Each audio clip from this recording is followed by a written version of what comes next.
I have the rhythm of I don't know if there was something in like whatever Tom Waits you were singing or whatever, but I have a Doors, and I don't know what song it is. Can you? It's like I don't even know the words. I just have like a don't you love your way.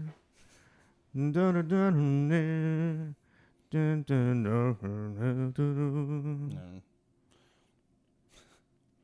He's like the. Oh, I know what I thought. Something made me spark of a made me think of Forrest Gump, and there's a moment in where there's a Doors song playing while Jenny's doing some crazy shit. Doesn't she always do crazy shit? Also, I like that he's kind of like the original. Oh, Jim Morrison. Yeah, Jim Morrison. Well, also, I mean, it's kind of also like a Elvis Presley. Kind of like did that stuff too. That's what it was reminding me of. I'm I'm like super obsessed with those music videos where they take the music out. Like that one of Elvis I sent you. Sent it to I don't remember that. Taylor too. I don't know. This like these people just put on like music videos of Michael Jackson or Elvis or whoever. Oh, and it's just like the sound effects. It's just them like and like the feet. Yeah, the squeaking. And yeah. I don't know. No, the best one is the David Bowie with Mick Jagger. Mick Jagger, yeah. Yeah. Dancing in the Streets. Yeah. Yeah, I don't know. It really. I saw one today of this one made me think of it. I saw one of Michael Jackson. And that one, like he does like that. He goes.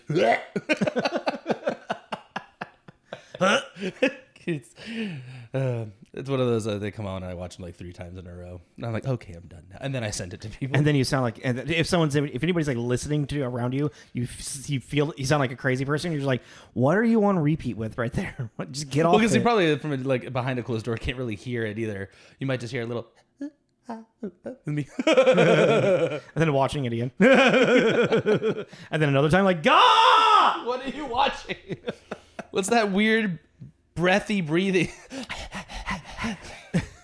What's that squeak? Anyways. It's so big!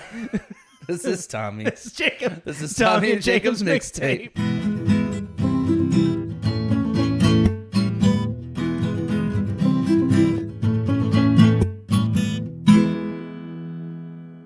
Hi, everyone. Yay. Hello.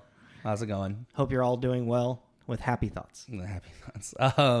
Before we get into it, the movie, if you have seen our promotions, this movie does deal with primarily the action of suicide and self-harm. So if that is something that you are sensitive to or don't particularly want to hear us talk about, thank you for listening and join us next week, because that is literally the entire plot of the movie. So we're going to be talking a lot about that.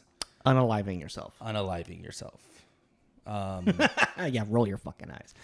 So yes, this episode's going to have a lot of suicide in it. So thank you for listening. Join us next week and give you a minute to go bye-bye, and then we'll get into it. Don't you love your way? Oh, I With arms wide open. Do not do that. Do not sing that. Under. No, the Tom Waits. Whoa. I don't think he's very nice about his licensing stuff. Oh. I think he's pretty. Oh, yeah. Go after you. I don't know. We're not monetized right now. So. Okay, so I think that was a long enough time. Yeah. So for those of you still with us, we are doing Wristcutters, a love story. Yes. We are starting kind of for February. We'll be kind of doing unorthodox love stories, toxic love stories. Yeah. Well, yeah. It's not going to be the Hallmark Channel. It's going to be kind of the other side, and so we have a lineup of. It's going to be weird. I'm kind of excited. It's a good. I like the lineup, honestly. It's going to be interesting to talk about. Mm-hmm. But yeah, so guess should we just give it the synopsis so people know if you haven't seen it. All right, so if you haven't seen it, Wristcutters, a love story. A young man stuck in an afterlife specifically held for suicides finds himself on a road trip seeking a recently deceased ex. Mm-hmm. So yeah, that's a kind of just to put it in your head too. This is I didn't really realize it until this time. It's a road trip movie. Yeah, same. That just takes place in a afterlife. Yeah, it's which is interesting. I don't know. Like there was definitely. How did you feel about? When's the last time you watched this movie? Cornish era. Okay. Which, considering that makes sense. It makes sense. Early 20s for you. This is an early 20s movie. Yeah. I get it. I get why I was the romanticized idea behind it. Why I was like, I get why I liked it. Because I was that guy. And it's very tortured artist. Yeah. Bohemian kind of thing. Yeah. So I totally get why I had this like kind of rose tinted glasses towards it, which hasn't totally gone away. No, because it's still not a bad movie. No, but it's like, and even then too, there was going into it with what you just said too, this romanticized idea. But also at the end of the day, a lot of it you kind of forget the whole they're dead suicide thing until someone out of the woodwork goes, "So how'd you off yourself?" Yeah, or there's the flashback of how they did it. Yeah, and you're like, "Oh yeah, they're dead." Like Nick Offerman's the cop. Yeah, honorable mention. Nick Offerman's in this. I was like, Jesus. I didn't know who he was, I guess, when I watched this. I don't think anybody knew who he was. Oh, well, when this came out, I should say, 2006. He didn't really have much of a career yet. Because Parks and Rec didn't start till like 2009 or something. I know he was in an episode of Will and Grace at this point, but I can't remember if he was reoccurring or just that one episode. I think it was just that one episode. I can't remember off the top of my head. Anyways, so yes. Let's get into the details, and then we'll get into starring and talking about this movie. Yeah. All right. So it came out. So it was originally shown at Sundance in 2006, but it didn't. Wow! I just realized how long of a what. We're doing our own little product placement. Cool. I didn't realize that it had been over a year. Yeah, I don't care. They know what they're watching. You're listening it was to. Funny, you prick. Anyways, go ahead. I just realized. So Sundance early January. So it was 06.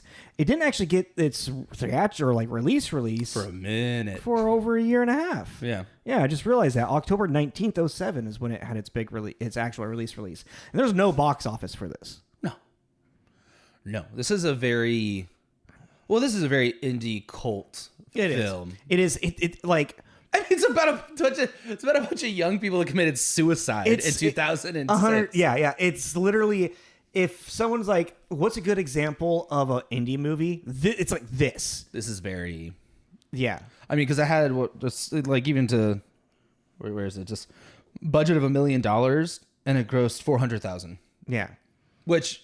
I'm not saying that to take away anything, but just that's what it is. Yeah. It was a very low budget. Is that gross of a part of is that part including whatever accolades or whatever? I don't know. It's because don't you if you place in certain places in Sundance, don't you get money for that as well? Oh, that's I don't know that.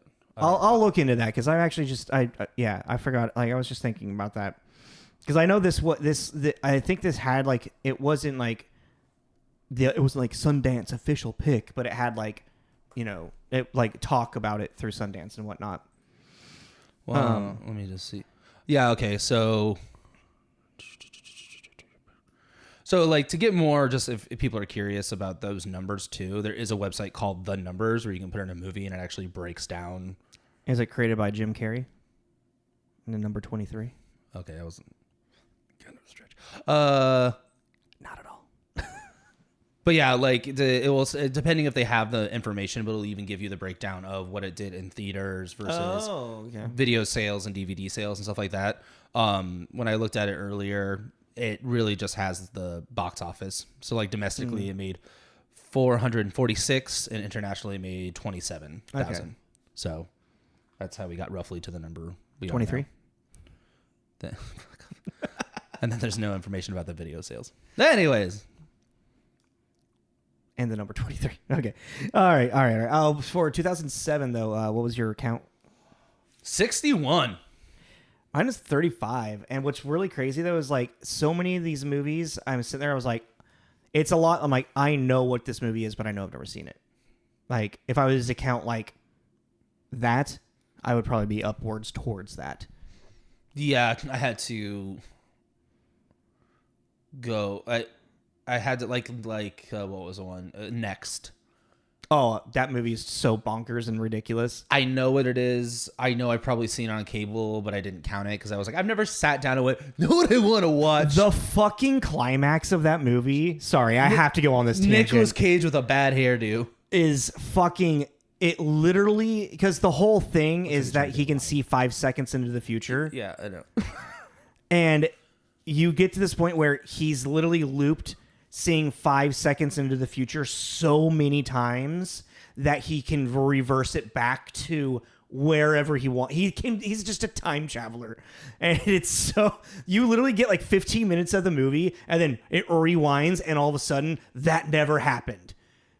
And then he makes the right choice to get away from this. So he's just save scumming the entire game. Yeah, that's exactly what it is. We need to do the fucking movie, I think, though. Like...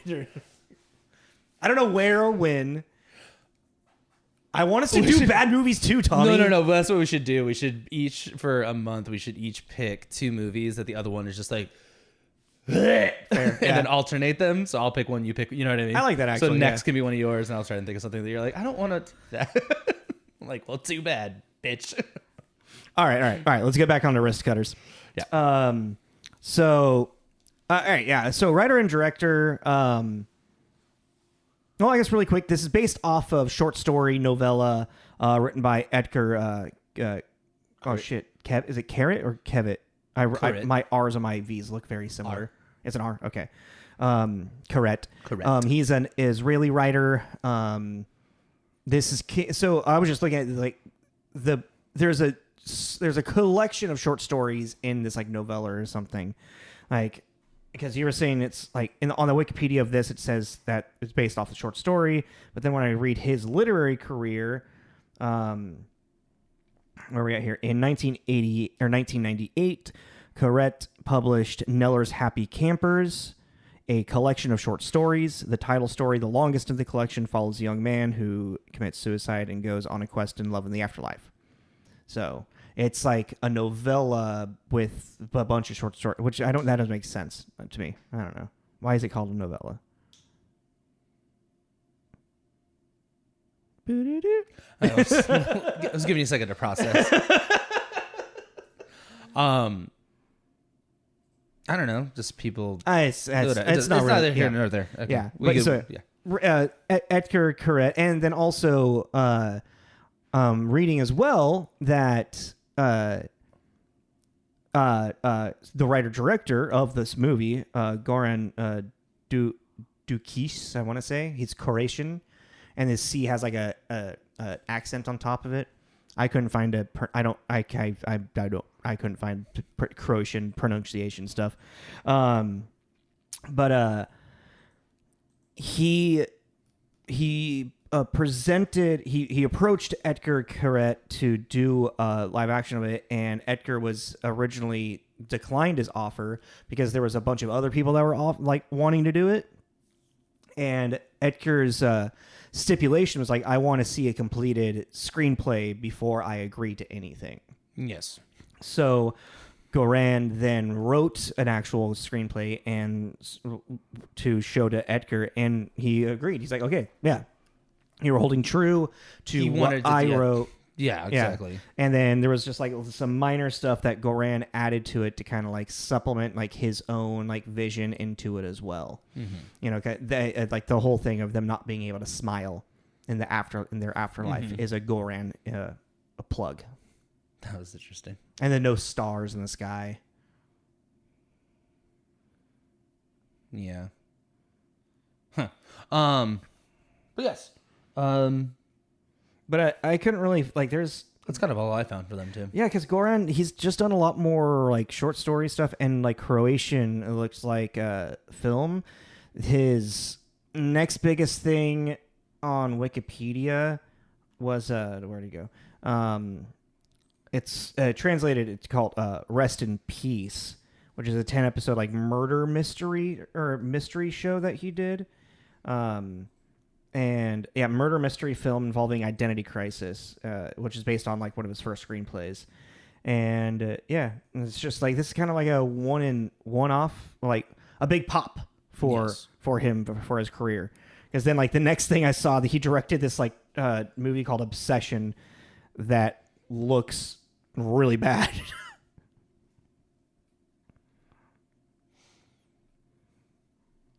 Are you reading what it's about? No. Oh.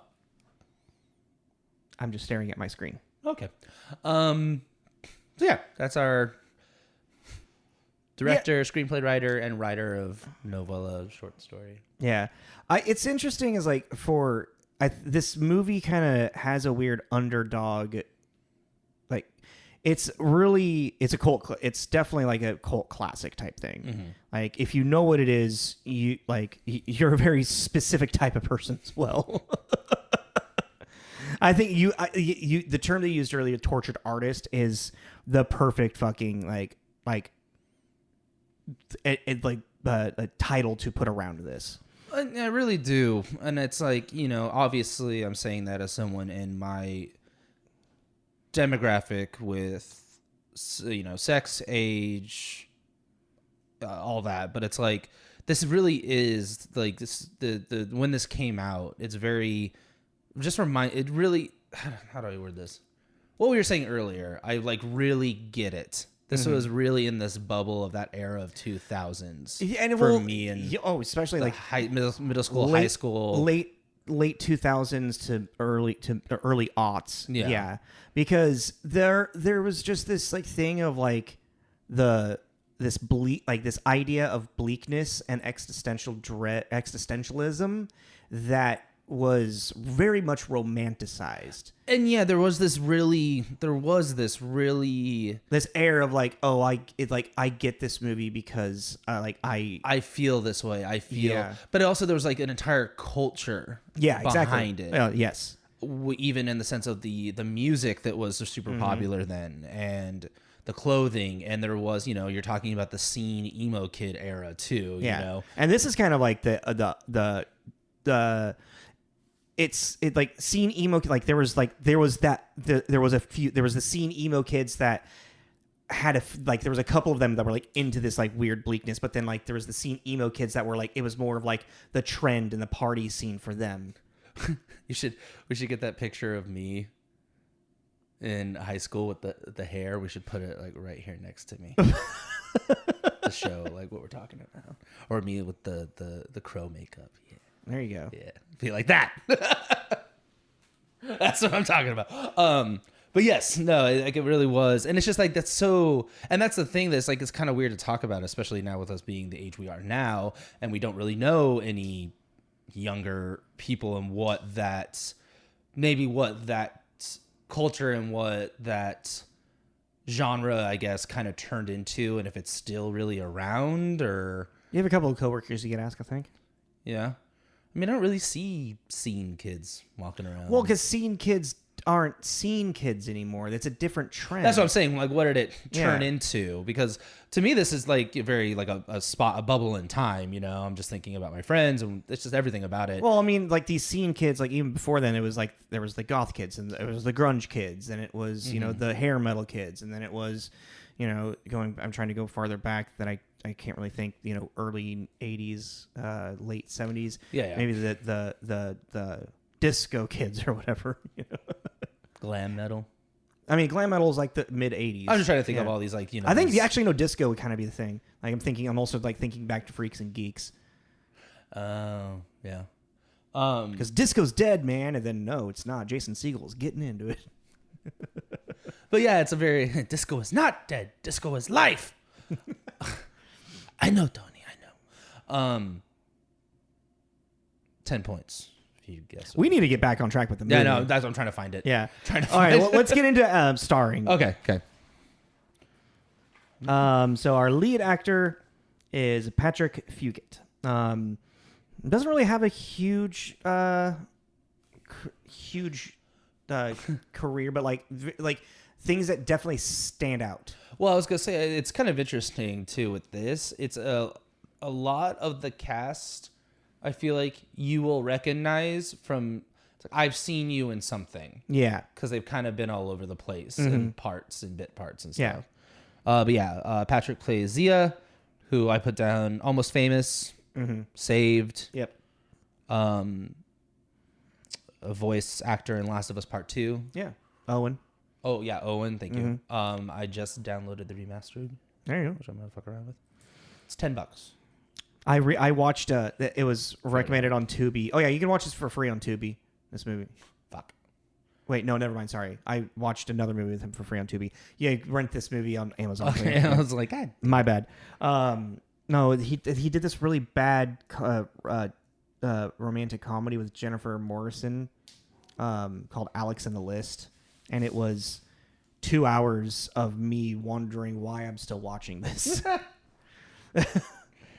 Anywho, and then I got... and he has a long-running series, too, called Outcast. Oh, really? Yeah, which I looked that. I've been trying to find more kind of like supernatural stuff. Oh, okay. And that's, yeah, he's been on that for a while. I got next Shea Whigham, who he's definitely that guy that's like Plays Eugene. Oh yeah, he's the epitome of the guy I was just talking yeah, about. I was like, I've seen this guy. Also, because of his like mustache, his facial hair, would have never been able to tell you that. I would have never guessed it was that guy. Yeah, and funny enough, he's in Silver Linings Playbook. I don't remember him in that. I know, but yeah, just considering. I actually, when I was sitting there looking, I was like, what do I really remember him from? And season 1 of True Detective, he plays a very minor role. He's only like maybe like 10 minutes total of screen time. And he's what is a preacher type character, for like a traveling gospel or something. Okay, are you asking me what that's called? I Or was you just- no. Okay, I I don't was know. trying to remember what it was, but he's always. He's also in Perry Mason. He also has one of the greatest womp womp death scenes in a movie ever. Kong Skull Island. Oh, is he the The one one that that's like, gonna sacrifice himself and gets Yeah. hit with the. yeah. Fuck. Which is That such- was shit. Yeah, that was him with the grenades. He's like, "I'm gonna save you all!" Woo! Yeah. Oh. That's Run! I really would love to meet somebody that could really explain. Maybe it's written somewhere, but they could really explain to me what the point of that was. Was that really just a weird comedy beat? Like It was like a comedy beat, but I think it's also a bit of like to show how fucked they really are. Like, this. it's like your sacrifice is gonna not do it. Yeah, in this kind of movie too, there's always that moment of like the selfless heroic act that will save everybody, and this is kind of like a fuck you. And it's like, nope, that's not that kind of. It's not that kind of movie. But yeah, it's the same as the lady in Jurassic World that gets attacked by the flying dinosaurs and then gets like eaten by the megalodon or whatever. I was like, this was just unnecessary. Yeah, you're like, what did this woman? Who she piss off in the universe? Who we doing next? I got Shannyn Sossamon.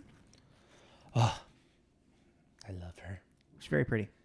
She's so pretty. I was looking at her stuff. I was like, I think she's actually one of my OG celebrity crushes. From The Knight's Tale? Knight's Tale. Mm-hmm. Yeah, she's pretty. She's also in Kiss Kiss Bang Bang. I know. It's so weird. It's like I knew that but didn't. As soon as I saw Kiss, I was like, oh, the pink I was hair like, Kiss girl. Kiss Bang Bang, and I saw Pink Hair Girl. I'm like, oh, I know exactly who that is. And it's like you only see her face when she gets murdered. Yeah. Basically. And in the trunk, pretty much, yeah. Yeah, basically. And it's like, wow, that's...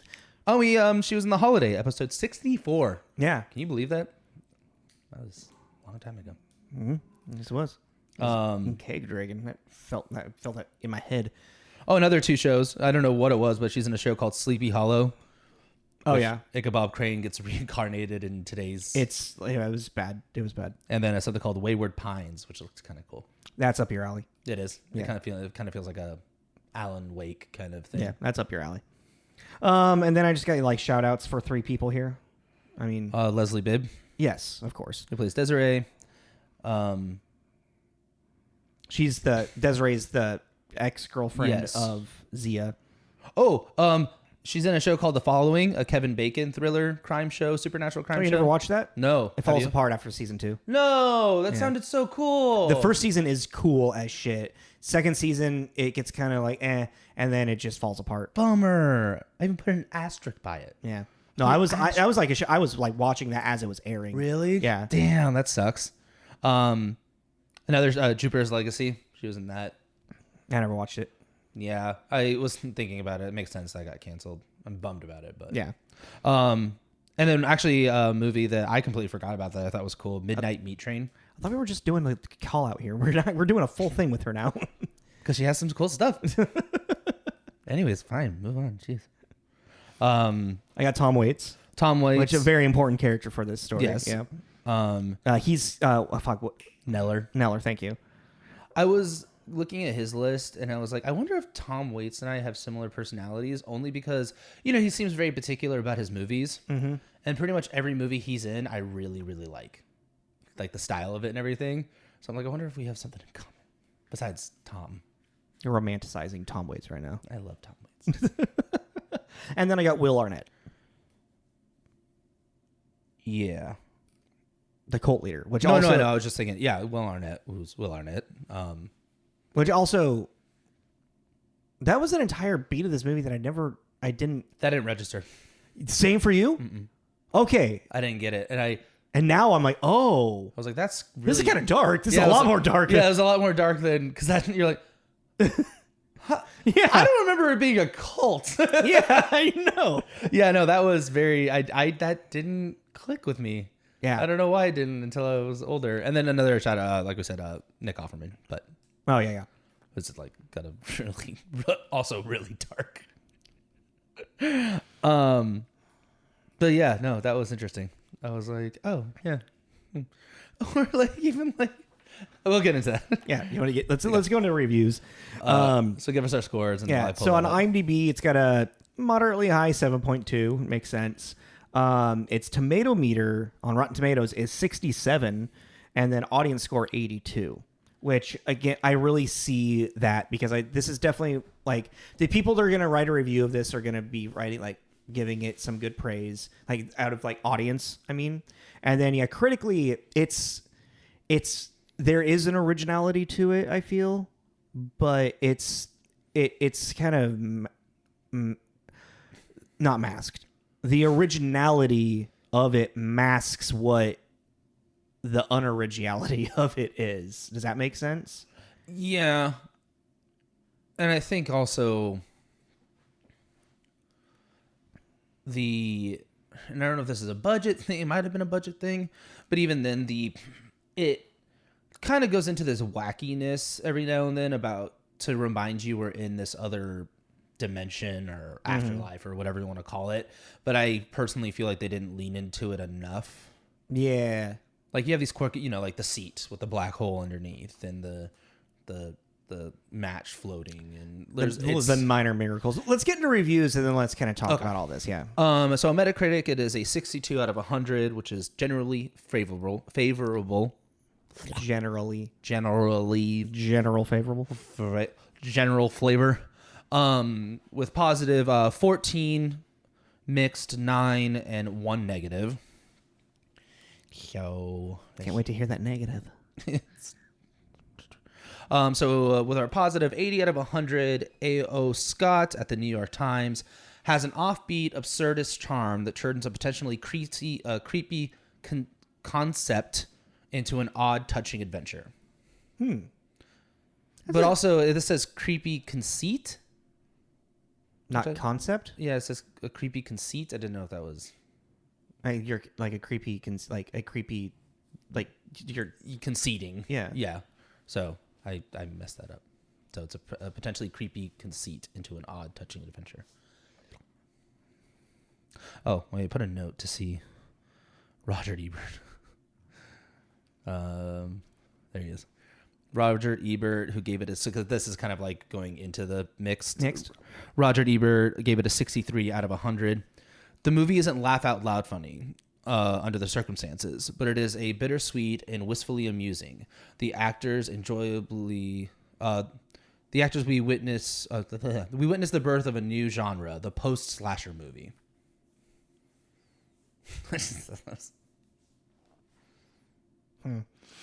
Sometimes Roger Ebert kind of misses the mark. I don't know. I don't know. It's just him saying like post slasher movie. Like, I get what he's trying to say, but it's just not working.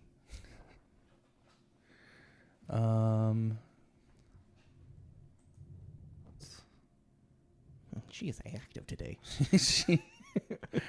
Sounds like you're talking about like your bad knee or something. For our mixed 50 out of 100, Andrea Gronval at Chicago Reader. I just thought this one was kind of funny. Like some laid-back distant cousin of Tim Burton, writer-director, Dukić manages to balance the ghoulishness with whimsy and melancholy, at least for a while. But the strain is obvious in the story's last third, as the filmmaker struggles toward a resolution that fits the logic of the hero's netherworld. I kind of like that. Can you repeat that last bit again?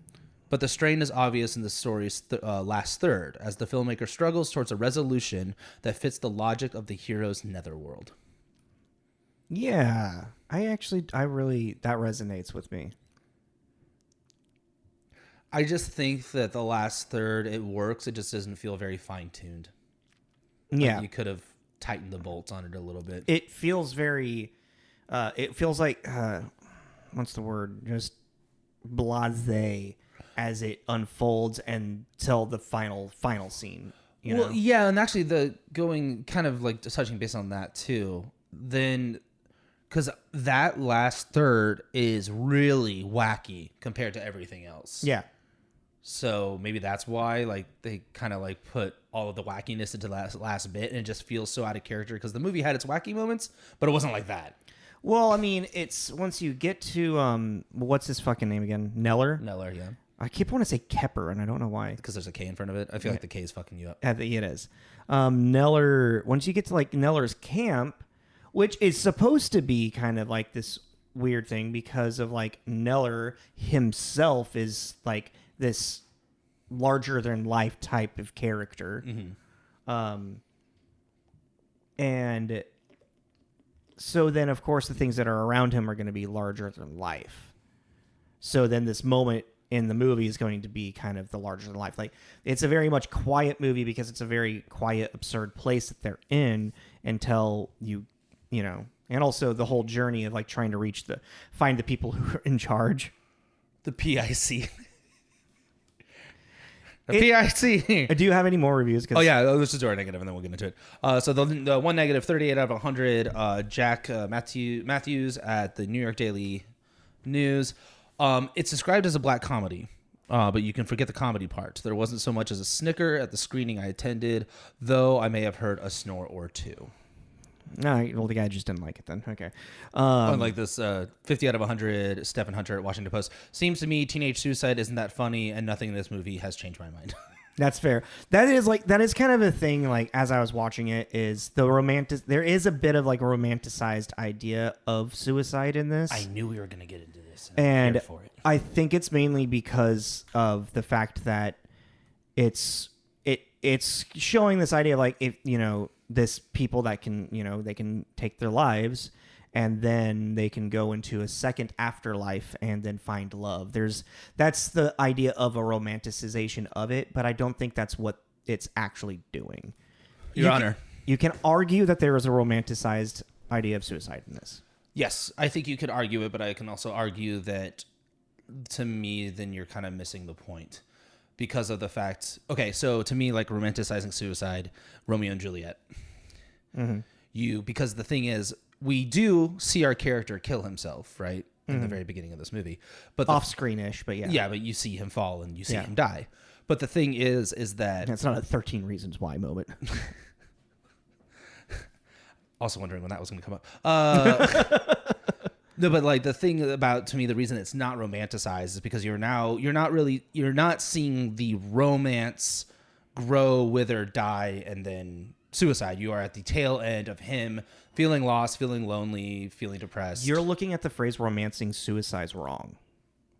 Huh? You're looking at the phrase wrong, I think. No, I'm not. When someone's romancing suicide, they mean they're making suicide look like a fun thing to do. Yeah, no. Yeah. But that's what I'm saying. I don't see it doesn't look since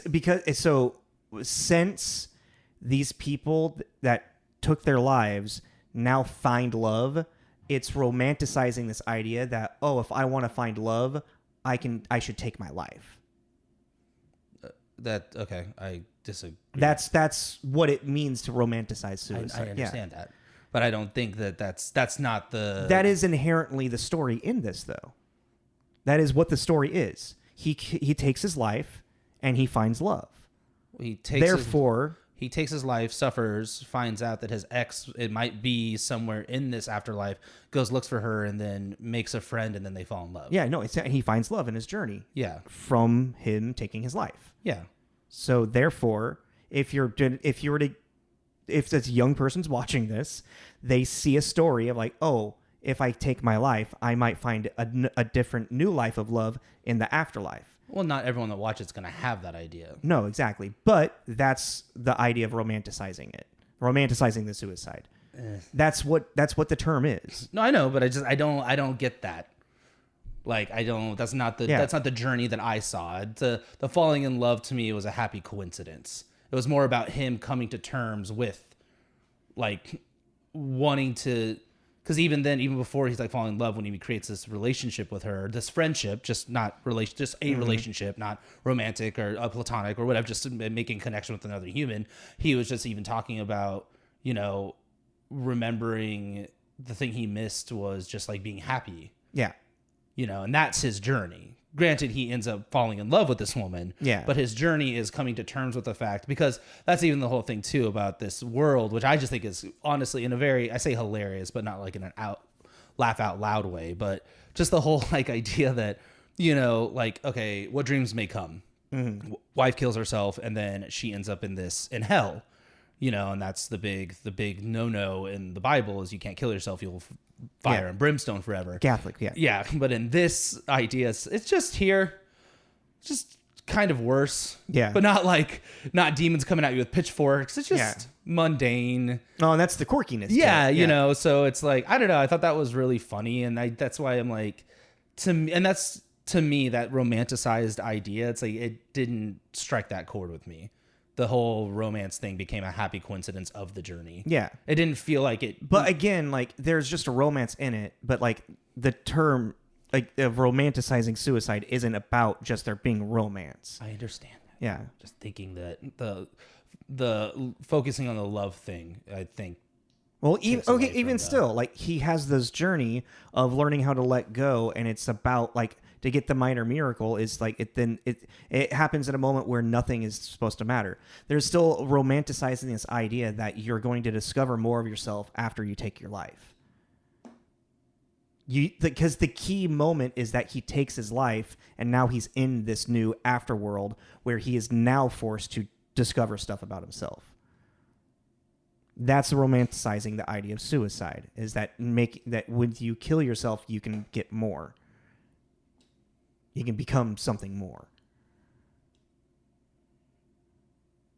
Yeah. What? I could just hear it feels like you kind of want to just go like, yeah, I see what you're saying, but I don't want to say that. No, I don't really like. Then that's just the way I took the film. I mean, no, but yeah, and that's fine. You can take it however you want to take it. You inherently cannot take out the fact that there is people that are going to look at it as a romanticized idea of it. No, and I'm not saying that. I'm just saying that that's two camps, I guess is what my long-winded point is. Because even like I was saying earlier, like a lot of the movie, I forgot about the whole suicide thing. Like it's until someone brought up the offing themselves, or like you see a healed bullet wound in the side of their head, and you're like, oh yeah. Well, and that's it's like the way that it kind of like it weirdly. I don't know. It's like it weirdly doesn't show like really how detrimental a person taking their life can be. It kind of like flatlines it because like it's kind of a punchline, but it's also like a very when they start showing like how people took their lives through it and whatnot. It's a weird. It's presented as a punchline. Well, yeah, I mean, the whole game they play at the bar is trying to guess how they lock themselves. Because that's just the dark world that they're in, you know? But that's also not far-fetched to me that that's what you would do. Yeah. No, 100%. You yeah. would play that game in a bar. So in that this so I weird mean, world. it's just like I could totally see why. Yeah, this is definitely not a movie for everybody. You know, like you gotta be able to look at the bleak side of life and laugh at it. Yeah, you kind of have to find humor in the macabre and stuff like that. I mean, yeah, it really, because even, it's like, and that's the thing too, it really is a certain, because I could see someone finding this movie absolutely disgusting because, people are different. But even, when Eugene kills himself at the concert. Oh yeah. That whole interaction is just, I don't think that's actually how he did it. No, he's full of shit. Yeah. Yeah, he's full of shit. But that's what I got. He's always, because, and that's what I was getting to, he finished the set, someone says you suck, and he goes, fuck it all. And he pours a beer on his guitar and electrocutes himself. And then it cuts to him lighting up a cigarette, and it's like, yeah, man, Iggy Pop was supposed to be at that gig. And he's like, oh, really? That's really funny. Not ha funny, but it's a funny moment in like writing and dialogue, because also, again, you never really find out. I was kind of thinking they were going to do a Joker Heath Ledger, where every time someone asked Eugene how he killed himself, it was going to be a different story, a different kind of story, which I kind of. But they only like brought it up once type thing. Yeah, they only brought it up once. I don't know in this world how polite it is to keep asking someone about how they killed themselves. But want to know how I got these scars? You want to know how I got these? But I was going somewhere with that and I lost it. Yeah, it's, I don't know. It is a very, it's just kind of like, flashing through my head too. Like, you meet Desiree and that she like walks up and she suddenly has a limp. Yeah. Because everyone has some kind of physical sign. Well, it's, if it left something physical, they kind of take it with them. Yeah. Well, it's kind of like the whatever way you decided to take your life leaves the mark in this purgatory. So since she jumped off a building to die for her cult leader. She didn't. She flew. For her cult leader. She drank the Kool-Aid. She broke her leg on the. Now she needs a cane. Yeah. That's actually, that was weirdly, like, when I was sitting there and she's talking about how he spoke to her and when he took his life and then he didn't rise. I was like, wait, hold up. Will Arnett's a cult leader? Well, then also Zia. Zia's reaction, like his just kind of like, was really good. Well, because also he has this whole kind of like romanticized idea about her moving on for like the comfort of another man, basically. Because it's all about missing him and whatnot. And also, really quick, I forgot to double check this. He took his life because she broke up with him, right? Yeah. Okay. But you never really get the story of what the whole breakup was. Also, you get like memories of like him with her and the shit that she would say to him. It's like, this girl is kind of like some red flags. Yeah. Like what is it? If you were to ever cheat on me, make sure it's someone pretty. Yeah. It's like, what? Yeah. That's on the, would you love me if I was a worm? But like a little more like red flag. Know what it kind of the humor very briefly like reminded me of a little bit? That scene when they in Beetlejuice, when they first go to the office of the afterlife. Yeah. Oh yeah. And you see all the corpses and everything. Yeah. Like even the receptionist, I think, is like, if I had known then what I had known now, I wouldn't have had my little accident. And she put, it's that kind of like really macabre, really like kind of. So if you're into that kind of thing, I think this is for you. But well, let's move away from that whole part of it, because like this movie, like it's a road trip movie. It's like the journey for Zia. Like there's also like it's like this is where the unoriginality of it kind of comes in. Okay. It's like the original idea of it is this purgatory world that they're in. It's an original take on like how if someone that took their life, what the afterlife for them could or would be type thing. But then it turns into literally, my girlfriend is the love of my life is across the country. Let's go find her. And then along the way, I find the actual love of my life because I'm not looking for her. Like I'm looking, there's the whole like the journey across to the girl that you think you're in love with. It's that's the romanticized idea of what love is. But you find out, oh no, I don't actually love you. I'm in love with the idea of you, and I'm in love with this person that I actually made a connection with the whole time. It was here in front of me the whole time. Yeah, I just couldn't see it. Yeah. You know, but then they lose her because she actually gets to the people in charge. And yes, she didn't belong there. That is I want to go on. I did want to talk about that a little bit. I thought that was a really interesting concept. You know, her being like, it was a mistake. And they're not really alluding to anything, but you as an audience member sitting there and you're kind of like, okay, like, what does she mean? It's a mistake. Does that mean she regrets? I don't belong here type thing. Yeah. Does that mean it was she did it and really regrets it, or she slipped and it looked like something, so, you know, yada yada yada, and then it's like, oh no, she OD'd, which is a really interesting concept because I've always kind of thought about just in the religious sense of those that and the rules of, you know, certain sects and faiths that, you know, killing yourself isn't the an automatic sin, you know, kind of thing. I'm like, well, yeah, like that. What category does that fall under? Where you accidentally take your life. Like that. You overdose. Yes, it's suicide by overdose, which is an accident. Mm-hmm. But does that fall under the category of, well, now you're in trouble? I just thought that was and in this case, yeah, it's like it's very bureaucracy. Yeah, which I thought was kind of an interesting concept. It's like, and then she goes and fills out the paperwork and is able to. Well, and what's interesting is like, and that's also what's interesting with that is that the world that is created for this movie, you know. Yeah. And it's kind of in that kind of realm, like Dead Like Me. Yeah. Did you ever watch that? I'm familiar with it. Oh, yeah. That whole like bureaucracy idea behind it, you know. Yeah. It's like there are rules and regulations to this. I think I might be getting it confused. Is that the one where they're Grim Reapers? Mm-hmm. Okay. Yeah. Okay. Yeah. Okay. You know, what's interesting is like it has this whole road trip thing, and then Zia, and yeah, there's like the weird absurdist like moments in it. And the first kind of like other than the world that they live in, the first kind of like otherworldly like absurd weird thing is the portal in the car. Mm-hmm. You know, and then there's the mining. There's Neller and the minor miracles happening, because everything seems kind of grounded in a weird reality for this world, but then there's like just minor magical weird shit happening. The portal and but once like her name's Desert. No, her name is Mikal. Yes. Yeah, Mikal. Like Neller apparently is secretly working with the people in charge. It's like an angel or some shit. Well, that's what the people in charge are. They're angels. Yeah, well, when you open up the file, the feathers coming out of it. Yeah. But that's the kind of the people in charge are. Yeah, I know. Yeah. Just like, but then when they asked Eugene, it's like, thank God, an angel. No way, you know.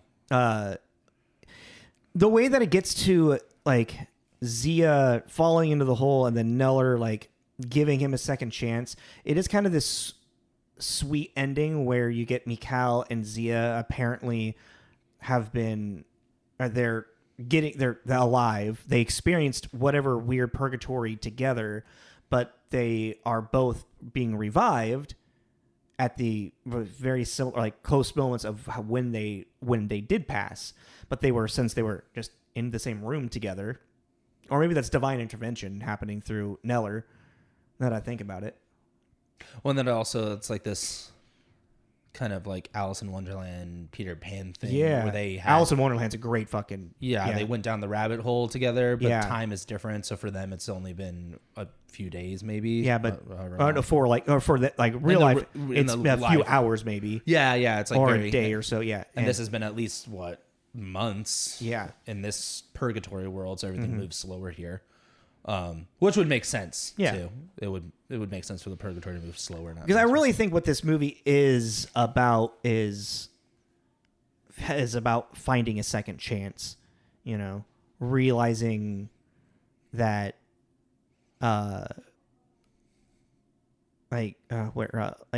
through his journey of realizing to kind of like not worry about things so much. Like the minor miracle when he finally like realizes like, oh, when he like throws the match and it floats up, it's when you least expect or least need it to happen is when it will happen. and then it's learning to let go. Well, even with her too, like saying like I'm starting to miss all the things I used to hate. Yeah. Just understanding, trying to just take a more positive outlook. The grass is always greener on the other side. Well, that's a bad thing though, right? The grass is always greener? Yeah. No, isn't it you think the grass is always greener, but it's grass, so it's as green as the grass you're on? Yeah. Well, yeah, I guess. Yeah. Okay. But like with her, like that, it's like this having more of a positive outlook on your current situation, Well, but it's also interesting for her, you don't too. realize what you have until you don't have it type thing. Yeah. Yeah, but that's also an interesting thing I just realized with her too, because she overdosed. Mm-hmm. So she hadn't reached that I don't want to go on point. Yeah. She had a drug addiction, which is why she was like, I don't belong here. But that's also she had a different outlook, which brought both Eugene too out of this kind of funk, because she had a different outlook as opposed to everyone around them was kind of on the same. I don't want to be here anymore, and ended up in this purgatory. She's the one odd man out. The kind of. Oh no, she was like, I miss smiling. Yeah, like she starts kind of reminding them of the things that they had left behind. And I thought Eugene was kind of an interesting character, his whole family. Yeah. He had his whole family with him. I do like that scene where he slaps the shit out of his brother. Oh, yeah. Get off the table and they'll tell you. Whack! The brother being like, still not sure what he was trying to tell me. It's like, I don't just slap the shit out of you for being stupid. I don't know. So yeah, when we get to that final moment at the end, that's where like I say, like the idea of like romanticizing suicide, I think exists in this movie, but since they do come back at the end, and like I feel like it is a lot more about second chances, and it's more about it's a lesson of like, don't do anything extreme like that, I guess,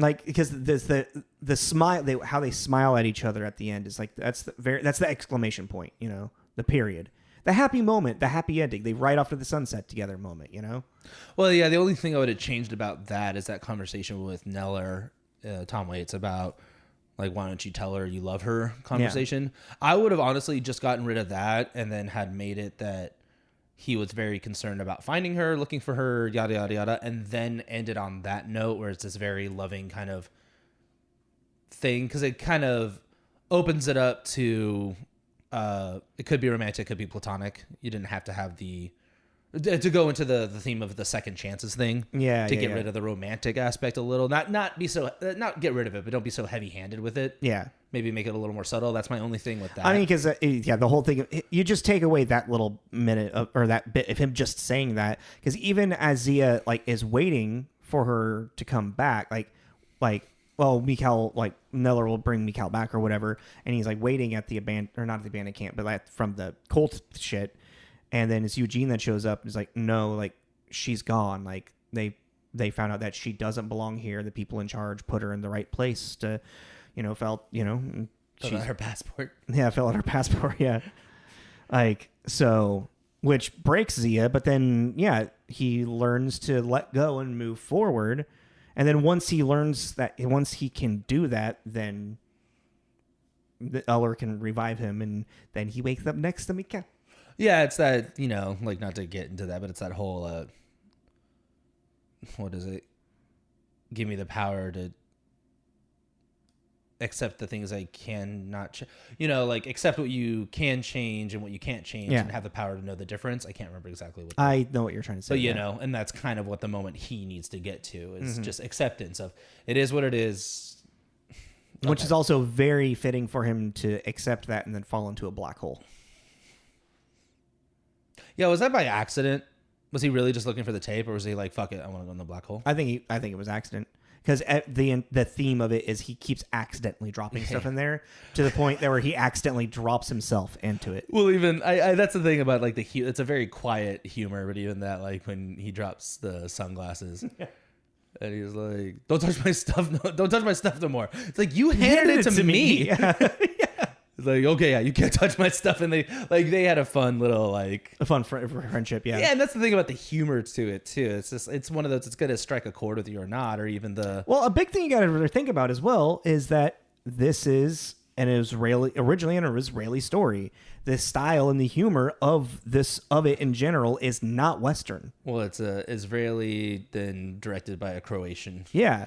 Well, even that like whole thing when he's like trying to convince him to like drive him do the road trip, and then he's like, "Well, let me ask you something. Do you have anything better to do?" Yeah. And that convinces him because this world is just so mundane. Yeah. There's nothing happening. Yeah, fuck it. Let's go on a road trip. Also, I just want to point out, Zia works in the afterlife at a place called Kamikaze Pizzeria, and there's small nuggets of just really cleverness in this afterworld as well that I just really, really appreciate. Well, that's the morbid humor. Kamikaze Pizzeria. Yeah, exactly. Like, okay, And then he drops the pizza on the ground. He just picks it up and just still serves it to the customer. All right, that was a weird technical difficulty. Oh, okay. I thought you were gonna. Seam it together. No, that's where that was just my weird plug-in on the audio just was like, no, not working anymore. All right. What is your rating? What do you feel? 3. Yeah, I'm right on bar. Just a solid 3. I mean, if we're gonna do like pros and cons kind of thing, like I really just like I said, I don't really feel like they went enough into the wackiness to really make you remember that we're in this kind of weird afterlife. There should have been more up is down, left is right kind of. I'm not saying like you didn't have to go crazy with it. And again, I don't know, limitations on whatever, but the lack of color. I don't know. I feel like I knew that they were living in an afterworld the entire time. The lack of color just made, especially because it was in Southern California, it just looked nobody smiles. The lack of color. The lack of color thing looks like a fucking LA cop drama. There's always they change the color in those movies. Fucking Training Day. Not like that though. There was no vibrancy in this movie. Well, okay. Well, my point is that didn't. I just feel like they could have done a little bit more with that. Then the lack of smiling thing, sure, but I'm like, their makeup is very. They all look kind of dead-ish. Yeah. Okay. Neither here. I just died. That's my. You wanted them to go farther into it. I didn't think it was necessary. Yeah, I just wanted them to go a little. And I'm not saying miles. I'm just saying a little more push into it. Because, like I said, I kept forgetting about. I honestly kept forgetting about the suicide thing until. How'd you off yourself? Just someone out of the fucking wing, like. Who are you? Where'd you come from? Where'd you come from? Jesus fucking. Holy hell! Are you new here? But, and then with pros, I do think it's funny, but I am also into that kind of. It's very dry. It's very dark, and it's really we've had this conversation before. It's a really particular person that I think is going to get any kind of enjoyment out of this, and.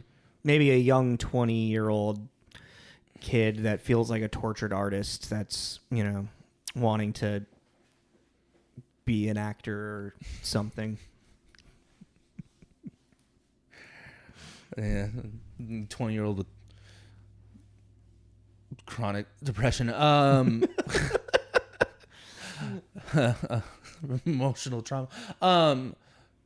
But yeah, like I just think it's really a certain kind of person, and like we were saying in the very beginning, kind of bring it all around. I really get why we liked this when we first saw it. Yeah, watching it again as an adult, and also like watching it through this lens of doing this, I still get it. I still understand. It's like I get Donnie Darko, but okay. Yeah, it's not like. It's one of those, when I used to think about this movie, I was like, oh, this movie's so great. It's a genius. And then watching it now, I'm like, it's good. Like, I had to quiet down the 20-year-old in me and be like, no, like, objective. Like, yes, there was a time and place where this really resonated with you. And not saying the depression's gone. I'm just saying that I'm just a little bit older and have more tools to deal with it. But... TMI. Fuck. But it's an interesting watch for sure, and it deserves very much the cult classic status it has, And it was a very interesting idea, and it's fun. And it's also, with being it's low budget and kind of more indie film, it's cool to see what they did, you know. And even some of the costumes are some of the most half-assed bullshit I've ever seen. Nick Offerman's police officer thing. That, and then like there's just like, and, you know, to be quirky, there's like people like the extras in the background are just wearing random shit. Like there's one guy I remember seeing sweep, and he's just wearing a sailor hat. Oh yeah, like a t-shirt and shorts, and just has like a captain sailor hat, you know. And you just kind of catch that throughout. Or even, you know, when at the end with the cult, they're all the cult people are wearing red berets, but the people in charge are all wearing black berets. You know, just shit like that. Where I was just kind of like, okay, like, you like your dessert first, we get it. But yeah, no, I'd say a solid 3 carats. I thought it was also very fun. If you haven't watched it in a while, like if you know what we're talking about and you haven't watched it in a while, go check it out again.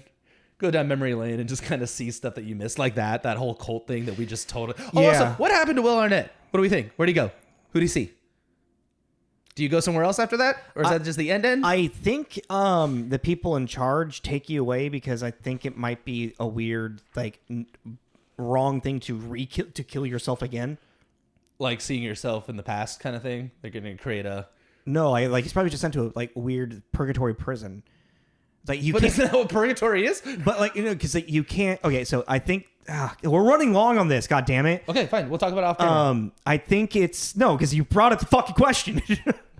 I think the whole thing is like, because nobody's gonna die in this purgatory. You can't kill yourself again in this purgatory. But if you attempt to, the people in charge take you away. So because you did something. You broke purgatory law. Is what I'm trying to say. People in charge are like bad. Over here now. And then you run from the fucking LCB. All right, cool. Do you remember what we're doing next? So I married an axe murderer. Oh, yeah. Sweet. Also, yeah. Trip down memory lane. I haven't seen this since I was like a teenager. I watched it not too long ago, and I enjoyed it. I didn't watch it in this sense, but we'll see. Woman. Woman. No, save it. Yeah, we gotta memorize it. That'll be our cold open. It should be after. Yeah, we'll do. Yeah. Okay. So yes. So 3 out of 5 carats for Wristcutters, a love story.